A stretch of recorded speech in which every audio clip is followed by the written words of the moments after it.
Hello, story lovers. Tonight, we're diving into a tale of passion, secrets, and choices that could change everything. Hearts will be broken, love will be tested, and every twist will leave you on the edge of your seat. Comment below where you're watching from. And if this story moves you, hit like, subscribe. Share it with someone who loves a powerful love story, and tap the bell so you never miss the next thrilling chapter. Ready? Let's begin. The rain hammered against the windows of the 24-hour diner like bullets, drop exploding into fractured light under the neon signs. Maya Chen sat in the corner booth, her fingers wrapped around a coffee cup that had gone cold hours ago. The weight of the eviction notice in her purse felt heavier than the exhaustion pressing against her eyelids. 3 jobs. 3 jobs, and she still couldn't make rent. The bell above the door chimed, and a man stumbled in from the storm. His expensive suit was soaked through, his dark hair plastered to his forehead. Blood trickled from a cut above his left eye, mixing with rainwater as it dripped onto the cracked linoleum floor. "Jesus," Maya whispered, instinctively rising from her seat. He looked up at her voice, and she saw something shatter behind his eyes. Not pain from the wound, but something deeper. Something that recognized the same broken pieces she carried. "I'm fine," he said, though his hands shook as he pressed a napkin to his forehead. His voice carried the weight of money, of power, but underneath it was something raw and desperate. "No, you're not." Maya moved toward him, her nursing school training kicking in. "Sit down. Let me look at that." He didn't resist as she guided him to her booth. Up close, she could see the tension in his jaw, the way his expensive watch caught. The fluorescent light. This wasn't someone who belonged in a place like this. "What happened?" she asked, gently examining the cut. "Car accident. Hit a tree." His laugh was bitter. "Guess I was driving too fast, trying to outrun my own thoughts." Maya's fingers stilled. She knew that feeling. The desperate need to escape yourself, even if it meant destroying everything in your path. "Kay needs stitches," she said softly. "I can clean it here, but you should see a doctor." "Can't." The word came out sharp, final. "Can't go to a hospital. Right now." Their eyes met across the narrow space of the booth. In the harsh diner light, she could see the ghosts he carried. The same weight that pressed against her own chest every morning when she woke up to bills she couldn't pay and dreams that felt impossible. "Why?" she asked. He studied her face, taking in the dark circles under her eyes, the way her uniform hung loose on her thin frame. "Because sometimes the people who are supposed to help you are the ones trying to destroy you." Maya felt something click into place, like a key turning in a lock she hadn't known existed. "I'm Gabriel," he said, extending his hand. Even wounded and vulnerable, there was something magnetic about him, something that made her want to lean closer. Maya. Her fingers brushed his, and electricity shot through her skin. "And I think you're in more trouble than just a car accident." Gabriel's smile was dangerous and beautiful. "What makes you think that?" "Because trouble recognizes trouble." Maya reached for the first aid kit behind the counter, her heart hammering against her ribs. "And you look like the kind of man who could either save my life or completely destroy it." When she turned back to him, Gabriel's eyes had darkened with something that made her breath catch. "Which would you prefer?" Maya's apartment was a study in careful poverty. Every item had been chosen for necessity, not beauty. The couch sagged where she'd fallen asleep too many nights, textbooks scattered across its surface like broken dreams. Gabriel stood in the center of it all, looking like a predator who had wandered into the wrong ecosystem. "This is where you live." His voice held no judgment, only a quiet understanding that somehow hurt more than pity would have.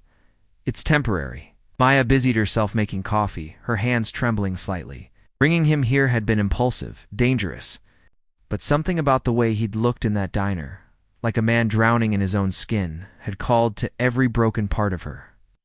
Everything's temporary if you think about it long enough. Gabriel moved to the window, staring out at the city. Lights blurred by rain. "I used to tell myself that when I was sleeping in my car." Maya's hands stilled on the coffee pot. "You were homeless?" "For 3 years. After my father cut me off for refusing to marry the senator's daughter, his reflection in the glass looked like a ghost. Funny how money makes people forget you. We're ever anything but successful. The coffee maker gurgled in the silence, filling the space between them with something that felt like shared pain. Why did you refuse? Maya asked. Gabriel turned, and the intensity in his dark eyes made her stomach flutter. Because I couldn't stomach the idea of touching someone I didn't choose, pretending to love someone just because it was convenient. The weight of his words settled between them like a challenge. Maya handed him the coffee, their fingers brushing again, and this time neither of them pulled away. What do you want from me, Gabriel? The question came out rawer than she'd intended. I want to offer you a deal? He set the cup down without drinking, his eyes never leaving hers. I need someone I can trust. Someone who understands what it's like to have nothing to lose. What kind of deal? Gabriel reached into his jacket and pulled out a check. Breath caught when she saw the number. More money than she'd make in 5 years? I need a wife. For 6 months. Long enough to access my trust fund and destroy the people who've been trying to control me my entire life? His voice was steady, but she could see the desperation underneath. In return, you get enough money to disappear. Start over wherever. You want? Maya stared at the check, her mind reeling. You're asking me to marry you? I'm asking you to help me burn down everything that's ever hurt us both. The rain against the window sounded like applause, like the world was waiting for her answer. Maya looked at Gabriel, this beautiful, dangerous man who had crashed into her life like a comet, and saw her reflection in his broken pieces. What? Aren't you telling me? She whispered. Gabriel's smile was sharp enough to cut glass. That my father isn't just rich.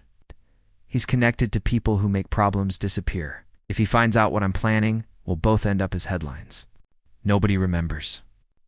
Maya felt the eviction notice in her purse, felt the weight of student loans and broken dreams and nights spent wondering if she'd ever be anything more than invisible. And if I say yes, then tomorrow morning you become Mrs. Gabriel Blackwood. And by tomorrow night, you'll either be free or dead. Maya looked at the check again, at the impossible number that could change everything. When she looked back at Gabriel, his eyes held a darkness that should have terrified her. Instead, it called to something equally dark in her own heart. There's something you should know about me first, she said, moving closer to him. I'm not. As innocent as I look, Gabriel's pupils dilated. Show me. The courthouse felt like a tomb, all cold marble and echoing footsteps. Maya's hand trembled as she signed her new name, Maya Blackwood. The pen felt heavy, like she was signing away more than just her identity. Gabriel stood beside her in a perfectly tailored suit, playing the part of devoted groom with devastating precision. When the judge pronounced them married, his kiss was soft and brief, but Maya felt the promise of violence underneath it. Congratulations, Mrs. Blackwood, he murmured against her lips, and the name sent electricity down her spine. Outside the courthouse, a black sedan waited. The driver's eyes were dead, professional. Maya had seen eyes like that before in the emergency room when police brought in bodies they couldn't explain. Gabrielle, she whispered, as they slid into the back seat. Who are these people? The kind who work for my father. His hand found hers, warm and steady. Don't show fear. I can smell it. The Blackwood estate rose from the hills like something out of a nightmare, all sharp angles and black windows. Maya counted 7 cars in the driveway, each one worth more than her entire life had been 24 hours ago. Remember, Gabriel said as they walked toward the front door, you're not Maya Chen anymore. You're my wife. You belong here. But Maya had never belonged anywhere, and the house seemed to know it. Every step on the marble floor echoed like an accusation. The man waiting in the foyer made Gabriel look soft by comparison. Silver-haired and sharp-eyed, he radiated the kind of power that crushed people without effort. Father Gabriel said, his voice carefully neutral, I'd like you to meet my wife. Thomas Blackwood's smile was a predator recognizing prey. Maya Chen, nurse, part-time waitress, 30,000 in student debt. He rattled off her life like reading a grocery list. Did you really think I wouldn't have you investigated? Felt Gabriel tense beside her, but she kept her voice steady. I'm sure you know everything about me, Mr. Blackwood. The question is, what are you going to do about it? Something flickered in Thomas's eyes. Approval, maybe. Our hunger. I'm going to make you an offer, he said. $5 million to walk away from this marriage today, no questions asked. The number hit Maya like a physical blow. Enough money to disappear forever, to start over somewhere. Gabriel's father could never find her. And if I refuse? She asked. Thomas's smile widened, and Maya saw where Gabriel got his capacity for beautiful violence. Then I'll assume you're working with my son to steal from me. And thieves, Mrs. Blackwood, have a habit of meeting unfortunate accidents. Gabriel's hand tightened on hers, but his voice remained calm. She's not going anywhere, Father. We'll see. Thomas turned to leave, then paused. Oh, and Gabriel, your little stunt at the courthouse was recorded. Every news outlet in the city will have the story by tonight. I hope your new wife is prepared for the attention. As his footsteps echoed away, Maya felt the trap closing around them. Gabriel, she whispered, what have we done? He pulled her close, his lips brushing. Her ear, we've declared war on the most dangerous man in the state. His voice was rough with something that might have been fear or excitement. And he's just offered you an escape route. Maya looked up at him, studying the sharp lines of his face, the way his eyes held secrets that could destroy them both. The smart thing would be to take the money and run. The smart thing would be to disappear before Thomas Blackwood decided she was more trouble than she was worth. Instead, she reached up and pulled Gabriel's mouth down to hers, kissing him with all the desperation and hunger that had been building since that first night in the diner. When they broke apart, both of them breathing hard, Maya smiled. Then let's burn it all down. Gabriel's answering smile was sharp enough to cut diamonds. There's my wife. But as they walked deeper into the house, neither of them saw the figure. Watching from the shadows, or the way Thomas Blackwood's smile turned predatory, when he realized his son had finally found something worth losing everything for. The penthouse suite overlooked the city like a throne room, all glass and steel and brutal beauty. Maya stood at the window, watching the lights below blur through her tears. In her hand, she held the photographs that had arrived an hour ago. Gabriel and a blonde woman, their bodies intertwined, their faces lost in passion. The attached note was written in elegant script. Some habits die hard. A friend, Maya? Gabriel's voice came from behind her, soft with concern. What's wrong? She turned, and the look on his face when he saw the photographs was answer enough. Not surprise, not confusion, guilt. How long? Her voice came out steadier than she felt. How long have you been seeing her? Gabriel ran a hand through his. Dark hair, the gestures she'd come to love now, seeming like manipulation. It's not what you think. It's exactly what I think. Maya threw the photos at his feet, where they scattered like broken promises. You've been playing me from the beginning, Maya. Listen to me. Gabriel stepped closer, and she saw something. Desperate in his eyes. Yes, I've been seeing her. But not the way you think. She works for my father. The words hit her like ice water. What? Her name is Victoria Sterling. She's been feeding information to Thomas for months, trying to get close to me. Gabriel's voice was rough, urgent. I found out 3 days ago. I've been meeting with her to feed her false information. Maya stared at him, her world tilting on its axis. You're lying. I'm not. Gabriel pulled out his phone, scrolling through messages. Look at this. Get what she's been telling him about us. Maya read the texts, each one a knife twist. In her chest, details about their conversations, their growing closeness, their plan to access his trust fund. All of it reported back to Thomas like she was a lab rat being observed. She's been watching us, Maya whispered. Everything we've done, everything we've said. Not everything. Gabriel's voice was soft now, dangerous. She doesn't know about the real plan. Maya looked up at him, seeing something new in his eyes. Something that made her blood run cold. What real plan? Gabriel smiled, and it was nothing like the man she'd married. It was cold and calculated and beautiful in its cruelty. The one where I use you to destroy both of them? The world stopped. Maya felt herself falling, even though she was standing. Still, you see, my father has a weakness, Gabriel continued, his voice conversational now. He can't stand to lose. And Victoria has an even bigger weakness. She's in love with me. He laughed, the sound like breaking glass. The poor thing actually believes I care about her. Maya backed away from him, her heart shattering with every word. And what about me? What was I? You were perfect. Gabriel's eyes were bright with something that might have been genuine regret. It's innocent enough to believe in fairy tales, desperate enough to take risks. Everything I needed to make this work. Make what work? Maya's voice was barely a whisper.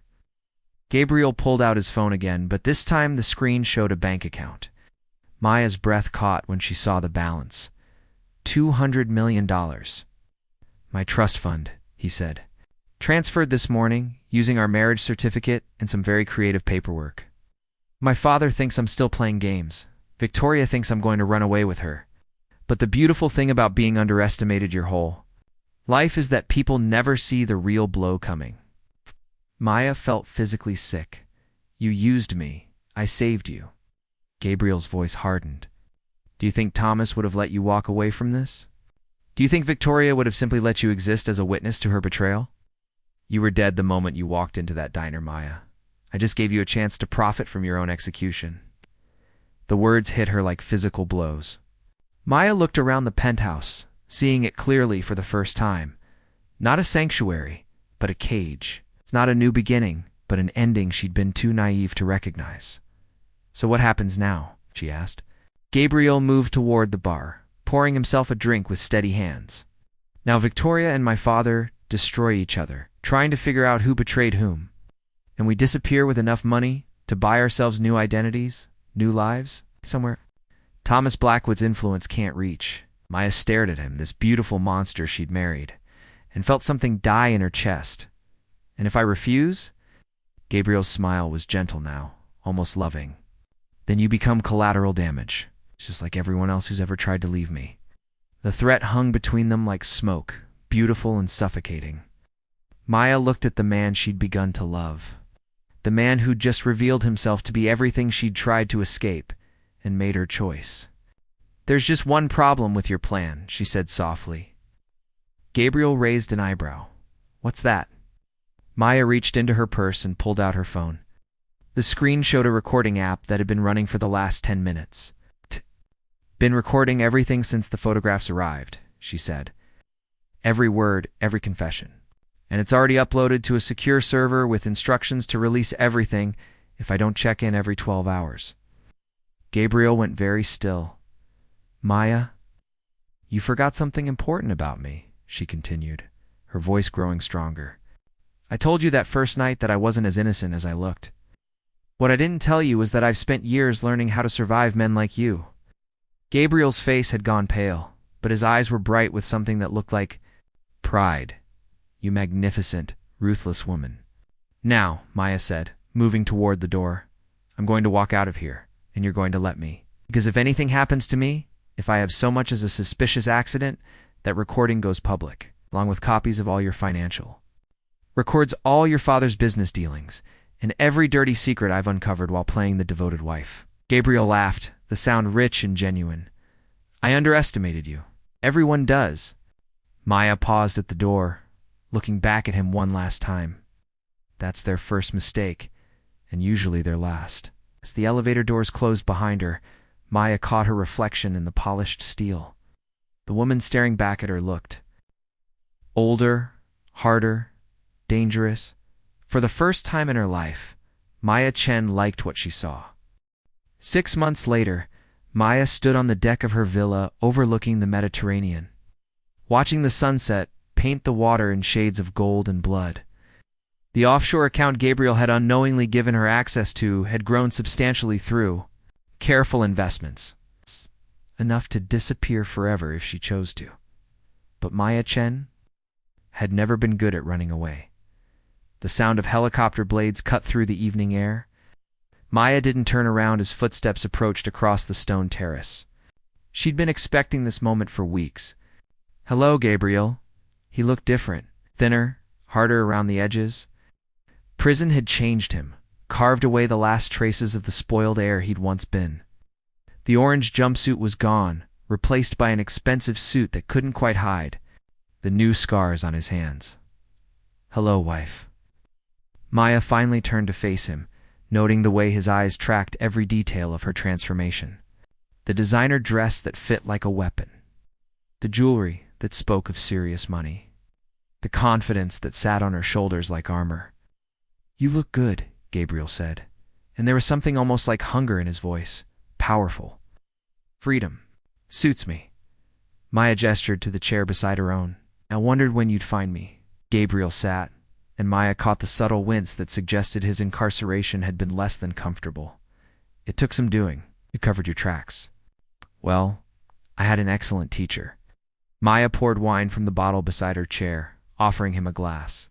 "Tell me, how did it feel when you realized I'd taken everything?" Gabriel accepted the wine, his fingers brushing hers deliberately. Furious, then impressed, then something else entirely. "Your father, Victoria?" Gabriel's smile was sharp and satisfied. "Dead. Both of them. Victoria tried to frame me for embezzling from the family accounts. Father tried to have me killed in prison when he realized how much I'd actually stolen. They destroyed each other perfectly, just as planned." Maya felt a chill that had nothing to do with the ocean breeze. "You planned for them to die. I planned for them to eliminate each other as threats. Their methods were their own choice." Gabriel leaned back in his chair, studying her. "You never were innocent, were you? No more than you were a victim." Maya sipped her wine, tasting power and possibility on her tongue. "I've been thinking about our conversation that first night, about whether you'd save my life or destroy it. And what conclusion did you reach?" Maya stood, moving to the railing that separated the terrace from a 50-foot drop to the rocks below. The wind caught her hair, making it dance like flames. "I think you did both," she said. "You destroyed Maya Chen, the frightened girl who worked 3 jobs and couldn't pay rent, and you created something else entirely." Gabriel joined her at the railing, standing close enough that she could feel the heat of his body. "What did I create?" Maya turned to face him, and Gabriel stepped back at what he saw in her eyes. Not the desperate woman he'd married, not even. The cold strategist who'd outmaneuvered him. Something new. Something dangerous. "I've been building an empire while you were in prison," she continued. "Information networks, financial systems, people who owe me favors, people who fear me." She smiled, and it was beautiful and terrible. "I learned from the best, after all." Gabriel stared at her, and Maya saw the moment he understood. Not just what she'd become, but what she was offering. "Partnership?" he asked. "Marriage," Maya corrected. "The real kind this time. Built on mutual respect and shared ambition instead of lies and manipulation." Gabriel moved closer, and Maya let him. When his hands framed her face, she saw her own hunger reflected in his dark eyes. "You magnificent, terrifying woman," he whispered. "What makes you think I won't betray you again?" Maya's smile was sharp enough to cut glass. "Because this time, I'm not the naive girl hoping to be saved. Oh, I'm the queen, holding all the cards. And you, Gabriel Blackwood, are exactly the kind of beautiful monster a queen like me deserves." When he kissed her, it tasted like power and promises, and the kind of dangerous love that could rule the world or burn it down, trying. Maya kissed him back with everything she'd learned about hunger and strategy and the price of transformation. When they broke apart, both breathing hard, Gabriel rested his forehead against hers. "What happens now?" Looked out at the ocean, at the endless possibilities stretching beyond the horizon.